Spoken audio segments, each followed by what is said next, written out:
Hello everyone, welcome to educational hub YouTube channel. तो दोस्तों, Bihar special TET का notification आ चुका है। एलिजिबिलिटी मैंने बता दी है। लास्ट की 2 वीडियो आप देखेंगे तो सारी चीज़ें क्लियर हो जाती है।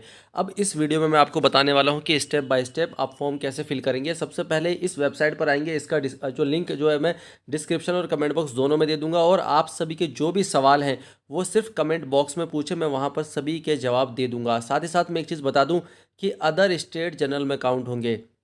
दोस्तों, पहले एक कन्फ्यूज़न थी, जैसे कि जो भी एससी या एसटी के कैंडिडेट होते थे और वो यूटी में अप्लाई करते थे, यानी कि यूनियन टेरिटरी, केंद्र शासित प्रदेश में, तो वहाँ पर वो उसी कैटेगरी में शामिल होते हैं।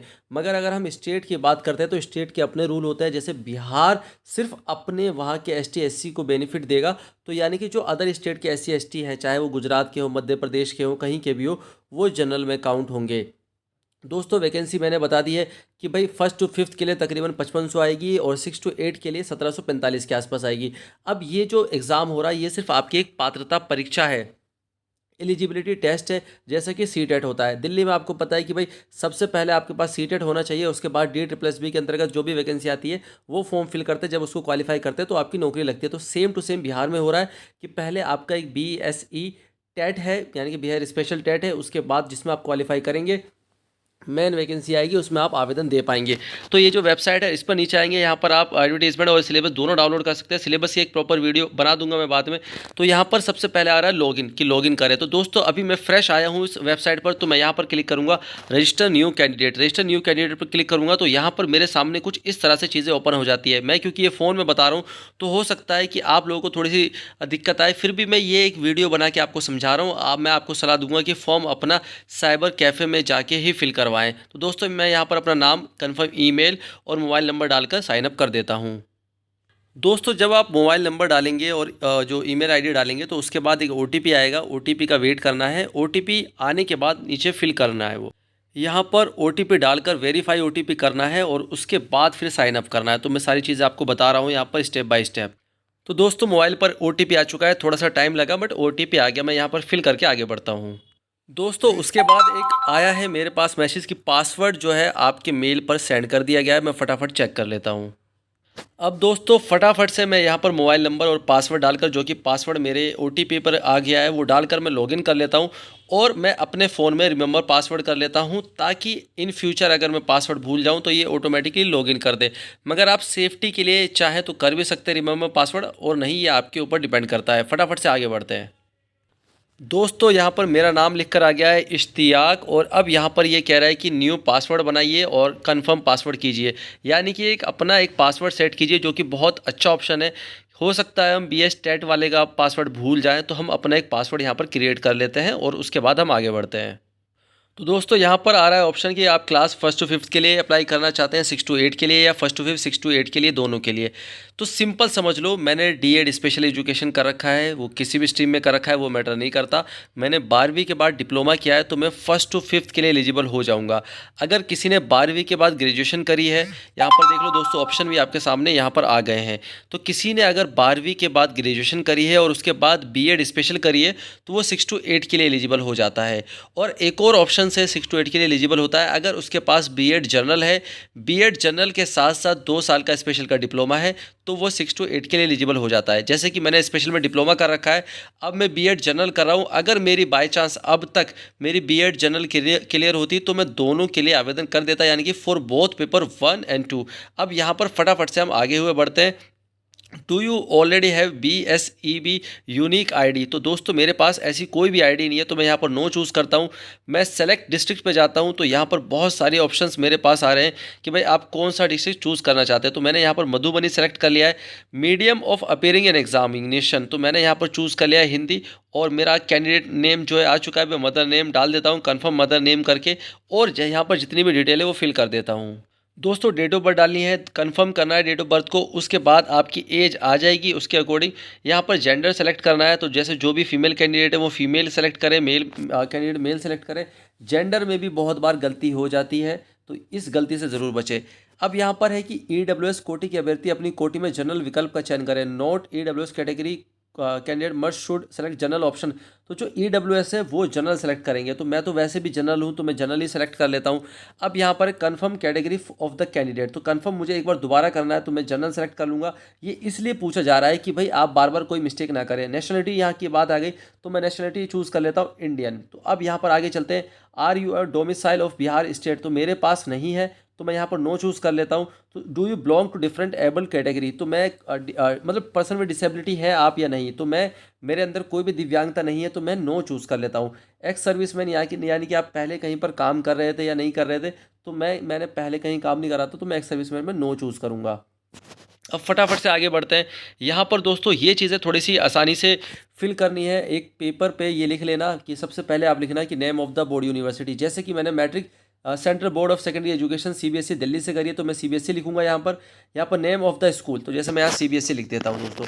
ये मेरा CBSE मेरा जो है बोर्ड हो गया, और मेरा स्कूल जो था वो था CR दास नंबर 1। ठीक है, मेरा स्कूल था CR दास नंबर 1। और आगे हम बढ़ते हैं फटाफट से। तो यहाँ पर बहुत सारे आपसे जो है चीज़ें पूछी जा रही है। तो जैसे कि भाई रोल कोड क्या था, तो रोल कोड एग्जैक्टली मुझे नहीं पता, अपना जो रोल नंबर है वही मैं रोल कोड भी फिल कर सकता हूँ, इसमें कोई दिक्कत नहीं है। पासिंग ईयर जो थी मेरी 2012 थी, तो मैं यहाँ पर 10th में 2012 सेलेक्ट कर लेता हूँ। मैट्रिक का मतलब 10th है, इंटरमीडिएट का मतलब है 12th, ये समझ लेंगे। अब यहाँ पर मार्क ऑब्टेन कितने थे, तो मैं मार्क ऑब्टेन कैसे निकालेंगे, जैसे कि 10th में CBSE में CGEP आती है, तो CGEP मेरी 6.4 थी, तो उसको 9.5 से मल्टीप्लाई करते हैं। दोस्तों मेरी जो CGP थी वो 6.4 थी, और 9.5 से मल्टीप्लाई करा तो मेरी परसेंटेज आ गई 60.8। तो यहाँ पर 60.8 भी लिख सकते हैं। जो मैंने तरीका बताया है, तरीका आपको फॉलो करना है, जो मैंने तरीका आपको बताया ये तरीका आपको फॉलो करना है।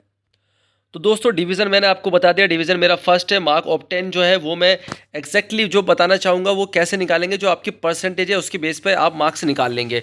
जैसे कि भाई 500 नंबर में से मेरे 5 सब्जेक्ट थे, तो 500 नंबर का जो मेरा पेपर था उसमें से मेरे 60% आए हैं, यानी कि अप्रोक्स 300 नंबर आए, तो मैं मार्क ऑब्टेन में 300 डालकर परसेंटेज यहाँ पर 60 डाल दूंगा। उसके बाद अपलोड डॉक्यूमेंट में मैट्रिक की 10th की जो मेरी मार्कशीट है वो या सर्टिफिकेट है, दोनों कंबाइन है, क्योंकि मेरी जो CBSE की थी वो कंबाइन है, तो मैं कंबाइन अपलोड कर दूंगा। अगर किसी किसी की अलग अलग है तो वो मार्कशीट अपलोड कर दे यहाँ पर, साथ ही साथ इंटरमीडिएट का डाल दे, और फिर ग्रेजुएशन।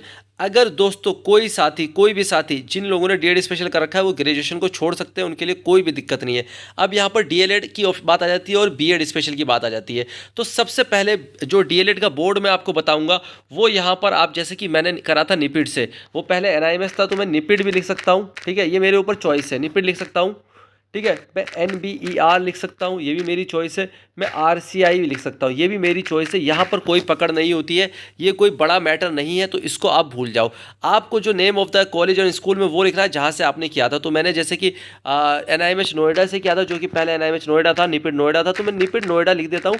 मतलब मैं आपको बहुत आसान शब्दों में इसलिए बता रहा हूँ ताकि आप इसको बहुत बड़ी चीज़ ना माने और कंफ्यूज ना हो। तो मैंने निपिड नोएडा में आगे सेलेक्ट करके same to same roll number डालना है, पासिंग ईयर डालना है, और फिर मुझे यहाँ पर अपलोड डॉक्यूमेंट कर देना है। तो यहाँ से ये चीज़ क्लियर हो जाती है कि अपीयरिंग वाले इसमें एलिजिबल नहीं है। अब यहाँ पर जिन लोगों ने पेपर 2 के लिए अप्लाई कर रहे हैं वो मैट्रिक डालेंगे, इंटरमीडिएट डालेंगे, ग्रेजुएशन डालेंगे, DLED को छोड़ देंगे, और BEd स्पेशल की यहाँ पर चीज़ें डाल के मैंशन करके आगे बढ़ जाएंगे। अब यहाँ पर है कि 6 month teacher training in the field of different disability है आपके पास 6 महीने का, तो मेरे पास नहीं है तो मैं नो कर दूंगा। और मैंने आपको बता दिया है कि अगर आपके पास नहीं है तो जब आपकी ज्वाइनिंग हो जाएगी तो 2 साल के अंदर आपको 6 महीने का ये कोर्स करना है। ये कोर्स RCI कैसे कराता है, कैसे होता है, इसकी जानकारी फिलहाल मुझे नहीं है, जैसे भी होगी चैनल पर दे दी जाएगी, तो चैनल को जरूर सब्सक्राइब कर लो। अब आगे दोस्तों यहाँ पर एक चीज़ और आ रही है कि whether working as a teacher appointed under Panchayati Raj institution, की पंचायती राज के अंदर आप काम कर रहे हो। तो मैंने कभी पंचायती राज के बारे में सुना ही नहीं, तो मैं काम कैसे करूँगा, तो मैं नो कर लेता हूँ। जो लोग जानते हैं या काम कर रहे हैं वो यस करेंगे। आगे चलते हैं दोस्तों, subject of test for paper 1 for class 1st to 5th। तो सब्जेक्ट की बात आ गई यहाँ पर, तो ये CDP यहाँ पर आ गई, यहाँ पर child development pedagogy, reference to special and inclusive education. तो इंक्लूसिव एजुकेशन की बात आ जाती है, तो यहाँ पर थोड़ा सा जो मैं हल्का सा आपके साथ सिलेबस में डिस्कस कर देता हूँ ताकि आप लोगों को कन्फ्यूजन ना हो। ये हमारे एक सब्सक्राइबर ने ही मुझे शेयर करी है, जिनका नाम है आदित्य शर्मा। उन्होंने कहा था नाम ले देना, मैंने नाम ले दिया है। तो बहुत जो सब्सक्राइबर है वो मदद भी करते हैं। तो ये सीडीपी यहाँ पर आ गई, चाइल्ड डेवलपमेंट एंड पेडागोजी, बाल विकास एवं शिक्षा शास्त्र। ये तो ठीक है, बट यहाँ पर जो ये पोर्शन है, विशेष आवश्यकता वाले बच्चों का शिक्षण, दिव्यांगता का प्रकार, समावेशी रणनीतियाँ, वर्ग कक्ष प्रबंधन एवं विशेष आवश्यकता वाले बच्चों का आकलन, असेसमेंट एंड इवेल्यूशन। तो ये सारी चीज़ें कहाँ से आप कवर करेंगे? तो इसके लिए मैं बुक अवेलेबल करा रहा हूँ आपको अनमोल टीएलएम सेंटर से। ये 2 बुक आप ले सकते हैं। इसके अंदर आपको डिसेबिलिटी का मोटा मोटा पोर्शन मिल जाएगा, और ये जो है ये थ्योरी प्लस एमसीक्यू है, और ये बुक सिर्फ एमसीक्यू की है। तो ये वाली बुक जो है DSSB bilingual chapter wise special education, ये 600 की है, और ये 420 की है। अगर आप दोनों लेना चाहते हैं तो 1020 की पड़ जाएगी आपको, और आपको पहले पेमेंट करनी है, फिर नाम, एड्रेस, फ़ोन नंबर सेंड करेंगे, उसके बाद आपके एड्रेस पे कोरियर हो जाएगी। बिहार के कैंडिडेट मंगाते हैं या यूपी के मंगाते हैं तो उनके एड्रेस पे आने में 5 से 7 दिन लग जाएंगे। और साथ ही साथ बता दूं कि जब आप पेमेंट करेंगे तो आपको चिंता लेने वाली कोई भी बात नहीं है, उसका स्क्रीनशॉट आप भेज देना, किताब आपके एड्रेस पर आ जाएगी। अगर किसी वजह से किताब आपके एड्रेस पर नहीं आती है तो अमाउंट रिफंड हो जाएगा। स्पेशल एजुकेशन चैनल एक भरोसेमंद चैनल है, किसी के 500 या 1000 रुपये लेकर ऐसा फ्रॉड नहीं किया जाएगा। तो बेफिक्र होकर आप पेमेंट कर सकते हैं। आप पेमेंट कैसे करेंगे? यहाँ पर जो नंबर शो हो रहा है, इस नंबर पर हेलो मैसेज करेंगे और बताएंगे कि मुझे ये बुक चाहिए, फिर आपको बुक की डिटेल शेयर की जाएगी और अमाउंट शेयर किया जाएगा कि आपको कैसे पे करना है। उस नंबर पर आप पे करके ये बुक ले सकते हैं। अब दोस्तों लैंग्वेज 1 कंपलसरी है, तो लैंग्वेज 1 मेरी बहुत अच्छी है, हिंदी। मैंने हिंदी चूज़ कर ली, और मैं उसके बाद जो है, क्योंकि सेकंड लैंग्वेज फर्स्ट पेपर में इंग्लिश ही रहेगी, तो मैंने इंग्लिश चीज़ चूज़ कर ली। और जो कैंडिडेट उर्दू मीडियम से थे, जिनके पास 10th में उर्दू थी, वो यहाँ पर उर्दू भी चूज़ कर सकते हैं, कोई दिक्कत वाली बात नहीं है। अब यहाँ पर सेलेक्ट सब्जेक्ट की बात आती है, तो मैथमेटिक्स आ गई, और यहाँ पर ईवीएस, ये सब्जेक्ट ऑटोमेटिकली यहाँ पर होने थे, तो वो इन्होंने रिकमेंडेशन में डाल दिए, बहुत अच्छी बात है। अब यहाँ पर बैंक अकाउंट की इन्फॉर्मेशन मांगी गई है, इससे घबराने वाली कोई बात नहीं है। अपनी अपनी बैंक डिटेल सब शेयर कर सकते हैं जो भी लोग फॉर्म फिल कर रहे हैं। फिर उसके बाद परमानेंट एड्रेस डालना है, डिस्ट्रिक्ट डालना है, स्टेट डालना है, पिन कोड डालकर यहाँ पर परमानेंट एंड कॉरेस्पॉन्डेंट एड्रेस पे क्लिक करना है, क्योंकि मोस्टली बच्चे ऐसे होंगे जो एक ही जगह पर रहते होंगे, ठीक है।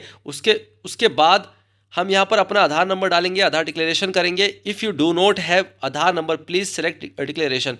इस पर क्लिक करने के बाद अगर आपके पास नहीं है तो यहाँ पर डिक्लेरेशन में क्लिक करने के बाद आपको आगे बढ़ना है। फिर आपको कलर पासपोर्ट जो है साइज़ फ़ोटो अपलोड करना है, सिग्नेचर अपलोड करना है। कन्फर्मेशन करने के बाद यहाँ पर आपको सिग्नेचर जो है आपको शो करेगा, फिर सेव करना है। सेव करने के बाद हम आगे पेमेंट की तरफ बढ़ते हैं। फटाफट से मैं आपको आगे बता देता हूँ। दोस्तों यहाँ पर मैंने अभी गौर किया है, यहाँ पर CRR नंबर है, तो जिन साथियों पे अभी तक CRR नंबर नहीं है तो वो क्या करें? 22 दिसंबर तक आपके पास टाइम है। तो 22 दिसंबर के अंदर अंदर फटाफट से CRR के लिए अप्लाई कर दो, यानी कि RCI रजिस्ट्रेशन के लिए अप्लाई कर दो। और जो भी आपको जो टेम्परेरी रजिस्ट्रेशन नंबर मिलेगा वो यहाँ पर डालकर वो टेम्परेरी रजिस्ट्रेशन की जो PDF है वो चूज़ फाइल करके अपलोड कर देना, या फिर जो मार्कशीट आपको अपलोड करनी है डिप्लोमा की वो कर देना। यहाँ दिक्कत नहीं लेनी है, इसको लेकर कोई बड़ा हवा नहीं बनाना है, ठीक है। तो CRR नंबर में आप वो नंबर डालेंगे जो आपका टेम्परेरी रजिस्ट्रेशन नंबर मिला होगा, इससे कोई दिक्कत नहीं होगी इन फ्यूचर आपको। ये ब्लैंक मत छोड़ना दोस्तों यहाँ पर जो भी आप फाइल चूज़ करके सेलेक्ट करके अपलोड करेंगे, 10th 12th या डिप्लोमा की, या फिर बीएड वाले 10th 12th ग्रेजुएशन और बीएड की, वो 1 MB से कम होनी चाहिए और PDF साइज़ होनी चाहिए। तो PDF में मैं अपलोड कर रहा हूँ अपनी सभी डॉक्यूमेंट्स, फिर मैं आगे बढ़ता हूँ।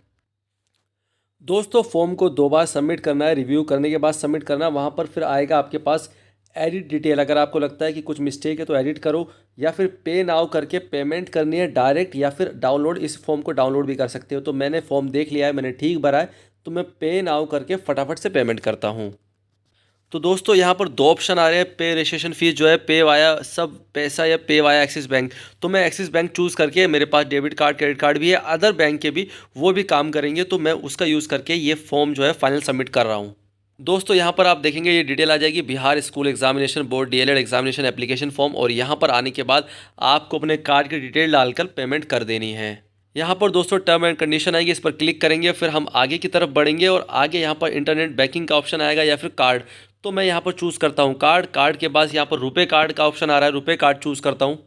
तो दोस्तों जैसे कि एक पेपर की फ़ीस 960 रुपये थी और मैं जनरल कैटेगरी का हूँ, तो यहाँ पर 960 रुपये ऑप्शन आ गया। डेबिट कार्ड में चूज़ करता हूँ और उसके बाद यहाँ पर डिटेल फिल करने के बाद पेमेंट कर देता हूँ। तो दोस्तों ये फाइनल इस तरह से आपको अपना फॉर्म फिल करना है। बहुत आसान तरीका है फॉर्म फिल करने का, आप घर बैठ के भी कर सकते हैं। Thank you all of you, keep watching, keep loving, keep support educational YouTube channel.